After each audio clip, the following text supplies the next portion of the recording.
문재인 정권 들어서 청와대 청원 게시판이 매우 많이 이슈화가 되고 있고, 그야말로 좌파들의 놀이터, 좌파들의 커뮤니티로 변질이 되고 있습니다. 청와대 청원 게시판 한번 먼저 잠깐 보겠습니다. 이게 소위 말하는 청와대 청원 게시판이에요. 여기 보면 국민이 물으면 정부가 답한다, 이런 얘기가 있는데 30일 동안, 한 달 동안 20만 명 이상의 국민들이 추천을 하게 되면, 이것에 동의한다, 이런 청원을 하게 되면은 정부 및 청와대 책임자, 뭐 대통령 수석이라든가 보좌관이라든가 각 부처 장차관들을 말하는 거죠. 이런 기관들의 장들이 답을 한다, 이렇게 돼 있는 겁니다. 그런데 여기서 약간 문제가 있는 게, 이게 1인 1표가 아니에요. 1인 1표인 것처럼 느껴질 수 있는데, 그야말로 이메일 계정만 있으면 계속 청원을 할 수 있습니다. 한 사람이 이메일 계정을 20개, 30개, 50개, 100개 가질 수 있는데, 만약에 어떤 사람이 100개가 있다고 하면은 100표를 넣을 수 있는 거예요. 100명의 역할을 할 수 있는 거예요, 한 사람이. 이런 식으로 약간 일부러 이 청원에 대한 숫자를 조작할 수 있게끔 방치하고 있다, 그런 게시판일 뿐이다, 이런 말씀을 먼저 드리고 싶습니다. 근데 지금 이게 이슈가 된 게, 여기 보면 김학의 성접대 관련 피해자 신분보호와 관련자들에 대한 엄정수사, 이 칼끝도 황교안 당대표를 향하고 있죠. 이것도 이미 20만 명이 넘었어요. 이것도 답변을 해야 되는 걸로 올라와 있습니다. 그런데 지금 오늘 가장 이슈가 되고 있는 게 자유한국당 해산 청원이에요. 여기 보이시죠? 자유한국당 정당 해산 청원, 90만 명이 넘게 참여를 한 것으로 지금 나오고 있습니다.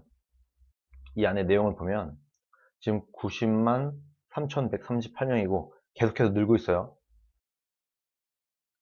민주당과 정부에 간곡히 청원합니다. 정적들한테 말을 하는 거죠.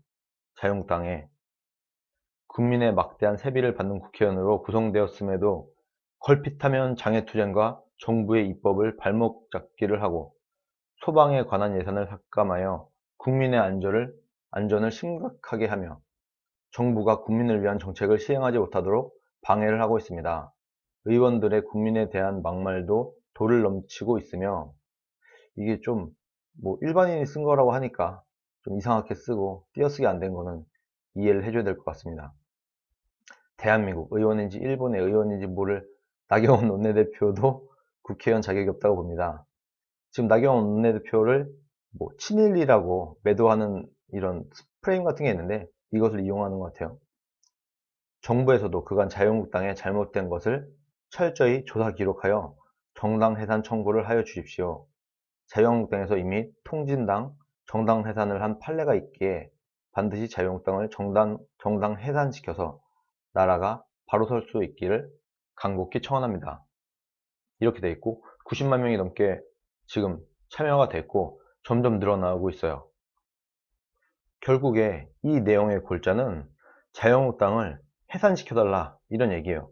그러면 정당을 해산하려면 어떤 요건이 필요하냐? 정당 해산 같은 경우는 헌법재판소에서 하게 됩니다. 근데 지금 여기서 우리가 한 가지 알고 넘어가야 될 게, 지금 헌법재판관 9명 중에 6명이 좌파들이에요. 명백한 좌파들로 문재인 정부가 심었어요. 거기다가 이미선 헌법재판관이 임명이 되면서 이것을 자유한국당이 못 막았죠. 그러면서 최악의 좌파 판사가 지금 헌법재판소 재판관으로 들어와 있습니다. 이런 식으로 그야말로 좌익적 이념에 경도되어 있는 6명이 지금 들어와 있는데, 정당 해산 같은 경우는 헌법재판관 6명이 오케이 하면 해산이 되는 거예요. 그런데 지금 이미 6명은 문재인 정부에 줄을 대고 있는 재판관들이라서 이게 그냥 결코 가볍게만 볼 수 없다는 겁니다. 정당 해산 심판의 의의죠. 정당은 국민의 정치적 의사 형성에 커다란 영향을 주기 때문에, 여기서 포인트예요. 그 목적, 조직과 활동이 민주적이어야 하며 헌법의 기본 질서를 파괴하는 위헌 정당은 해산되어야 한다. 정당 해산 심판 권한을 헌법재판소에 부여한 것은 헌법재판소가 헌법 보장 기능을 수행한다는 의미가 있는 한편 정부의 자의적 판단으로부터 정당을 보호한다는 의미도 있다. 정부의 자의적 판단으로부터 정당을 보호한다는 의미가 없습니다. 오늘날 헌법재판소는 6명이 좌파들이라니까요. 6명이 자유한국당을 적으로 보고 있는 사람들이 지금 헌법재판소에 헌법재판관들이 되어 있어요. 정당의 목적이나 활동이 민주적 기본질서에 위배될 때는 정부는 국무회의의 심의를 거쳐 헌법재판소에 정당 해산 심판을 청구할 수 있다. 문재인 대통령이 지금 미친 척하고 헌법재판소에 정당 해산 심판을 던지면 이게 자유한국당이 해산이 될까요? 안 될까요? 지금 좌익 판사들이 6명인데 장담할 수 있나요? 여기서 정당 해산을 헌법재판소에서 안 되게 할 거다. 헌법재판소가 자유한국당을 보호해서 이 자유한국당이라는 정당을 보호해서 해산을 시키지 않을 거다라고 확신할 수 있나요? 그래서 지금 헌법재판관 머릿수가 그렇게 중요한 겁니다. 지금 이런 상황인 거예요. 그야말로 문재인 대통령이 헌법재판소에 던지면 이 6명의 좌익 판사들이 그냥 정당 해산해버릴 수도 있는 거라니까요. 그럼 그만큼 위헌 정족수를 지켜내는 것이 굉장히 중요했고 그 마지막 키포인트가 이미선 헌법재판관이었어요. 그런데 이것도 그냥 임명이 강행이 됐죠.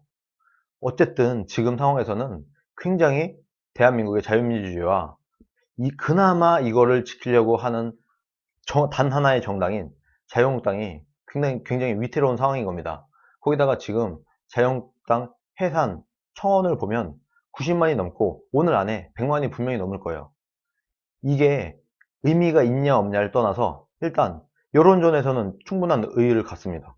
일반 국민들이 볼 때 자유한국당을 싫어하는 국민들이 볼 때 굉장히 이 사람들의 결집과 동의를 이끌어낼 수 있다는 거예요. 자유한국당이 해산되어야 된다. 우파 국민들이 민주당이 당연히 해산되어야 돼 라고 느끼듯이 지금 좌경화된 국민들 중 상당수는 자유한국당이 없어져야 된다라고 생각하는 사람들이 많다니까요. 이 힘을 이용해서 이전에 박근혜 대통령을 끌어내리는 걸 보세요. 뭐 아무것도 없어. 그런데 어쨌든 소설을 만들고 어떻게든 해서라도 지금 현재 올라와 있는 대통령을 끌어내리고 감옥까지 보내버렸죠. 조금만 더 가면, 여기서 한 스텝만 더 가면 자유한국당도 해산을 못 시킬 일이 없다. 충분히 자유한국당도 해산시킬 의지가 있고 강경하게 하면 그 이후에 다시 자유한국당이 살아나든 뭐라든 이건 둘째의 문제고, 어쨌든 굉장히 자유한국당을 피곤하게 할 수 있는 것도 사실이고, 그리고 여론에서 자신들이 유리하게, 즉 민주당이 유리해지고 자유한국당이 불리해지게 이런 판도를 만들 수도 있다. 그리고 달빛기사단 이런 사람들은 이미 수십 개의 아이디를 갖고 있어요. 이런 사람들이 우르르 들어와서 여기에 클릭을 해주고, 지금 또 우리가 다른 사이트를 가입을 하면 이메일 개수를 늘릴 수 있잖아요. 이메일 개수 늘리고 또 청원하고, 이메일 개수 늘리고 또 청원하고, 이 짓을 한 만 명이 한다고 생각해 보세요. 그럼 이게 100만, 200만이 문제겠습니까? 계속 숫자는 올라가지. 그래서 지금 원래 이 청원 게시판을 뭐 공인인증서를 등록을 하게 하든 이렇게 해서 한 사람이 한 투표만 할 수 있도록 해달라라는 것도 청원에 올라왔었어요. 별로 주목을 이끌지 못했지만 지금 이 청원 자체가 숫자를 뻥튀기하기 굉장히 유리하다. 이런 뭔가 시스템적인 말이 안 되는 부분도 존재한다.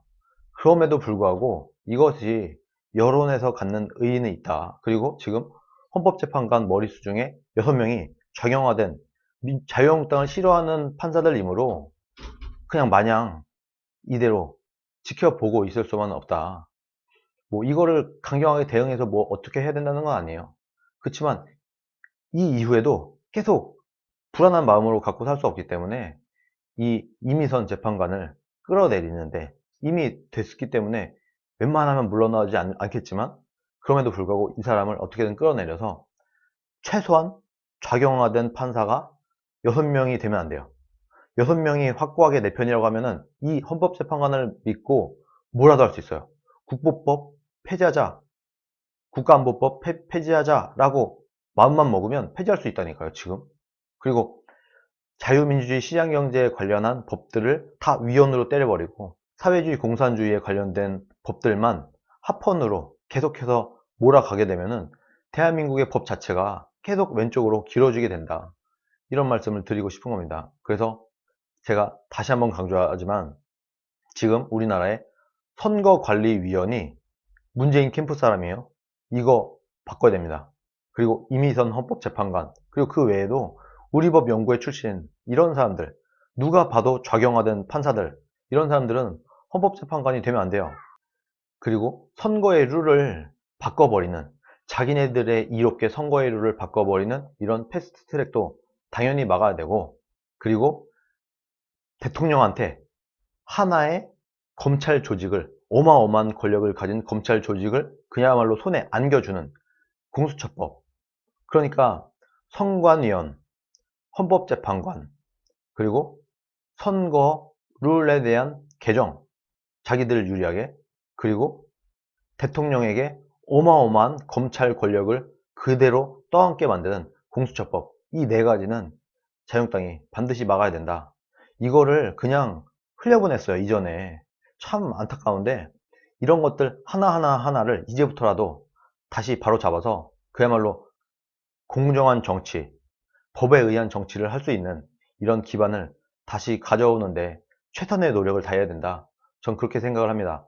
만약에 패스트 트랙을 막은 이후에 지금 장외 투쟁을 멈춘다고 하면 자유한국당은 그야말로 자기네 배지 지키러 장외로 나갔다, 이런 얘기를 피할 수가 없는 거예요. 누가 봐도 그러면은 자유한국당은 자기네 배지가 걸린 일에만 사활을 걸고 달려들고 그 외의 일에는 별로 무덤덤하게 가는구나, 이런 프레임을 또 씌울 수밖에 없는 거예요. 이걸 어떻게 반박할 거예요? 자기네 배지가 걸려있는 패스트트랙에서만 장애투쟁하고 온몸을 던져서 막고, 이것이 잠잠해지고 난 다음에 그 수많은 난제된 상황을 그냥 뒤로 하고 다시 원내로 복귀한다, 이렇게 돼버리면 얘네들은 그냥 자기들 배지 지키러 나왔다가 배지가 지켜지는 순간 다시 집으로 돌아갔네, 이런 비판을 피할 수 없게 될 것입니다. 그러므로 이 이후에 문재인 정부의 실정, 그리고 제가 말한 이 네 가지, 이런 것들을 다시 원상태로 돌려놓기 위해서 계속 가열차게 장외에서 투쟁을 해주시길 부탁을 드립니다.